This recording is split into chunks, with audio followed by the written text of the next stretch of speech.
A new report claims that the State Department, listen to this, used taxpayer dollars, your money, to fund therapy sessions to help employees cope after Trump's win. These are federal employees. And California Congressman Darrell Issa is demanding a private briefing by the end of today on the alleged sessions.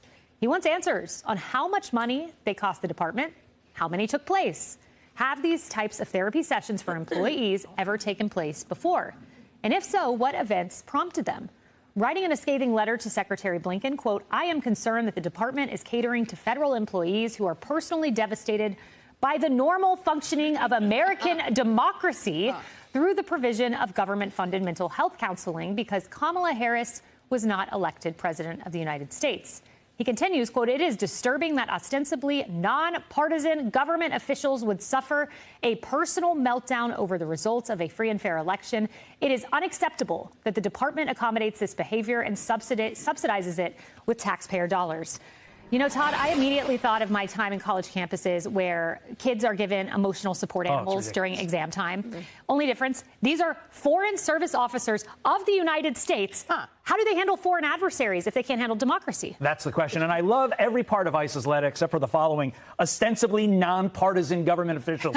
Issa knows that he's being tongue-in-cheek with that. He's getting careful language because 92.4% of the individuals in D.C. voted for one Kamala Harris. They're scared for their jobs because every part of D.C., regardless of whether it's a Republican or Democrat administration, is Democrat. I mean, everybody who works in those government offices is by and large a Democrat. They know Trump and Doge are coming after them. They're going to lose their jobs if they don't toe the company line, which is being nonpartisan, which is what you're supposed to be in the first place. D.C., one of two areas in the country that did not trend right, proving your point.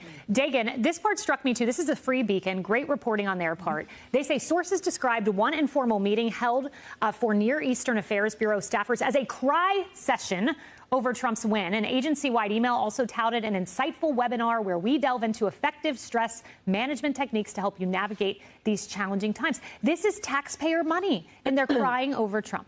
These are the same type of people who won't go back into the office. Not one out of 24 agencies in one quarter last year had even half of the staff back in federal office buildings. Not one. So you're asking to lose your job, quite frankly. But I do see the need in this if it alleviates the pain that friends and family members experience because these individuals have to basically find their therapy by attacking and yelling at people close to them, which I personally have experienced, like, you know, getting phone calls and getting screamed at about mass deportation. Yeah, Tammy, like it's bigger than one agency. The Free Beacon also reports this, that the short answer is we won't change that because those are one of our core values. We're not going to sell out those values to anyone. We're not going to be bullied changing them.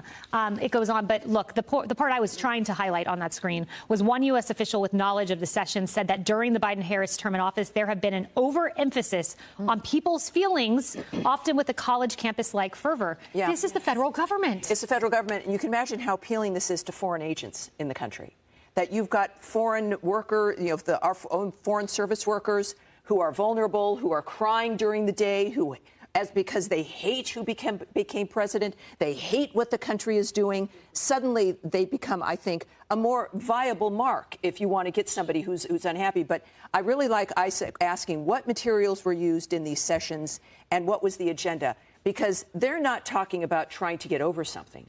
They're organizing. That's what I contend. Having come from the left, you get people together and there's a gathering of trying to understand what your feelings are. It's always about organizing, how to get back at people, how to make something as you want it to be. It is not about coping. It is about how to resist. This is why I love this. What materials were used? What was the agenda? Are you doing this overseas?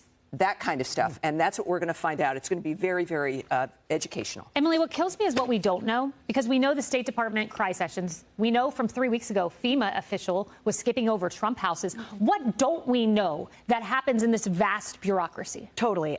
January 20th cannot come fast enough, first of all. I also want to say that if we get an answer, and if the answer is, no, it was free and it was voluntary, I want you all to remember that you paid for it anyway.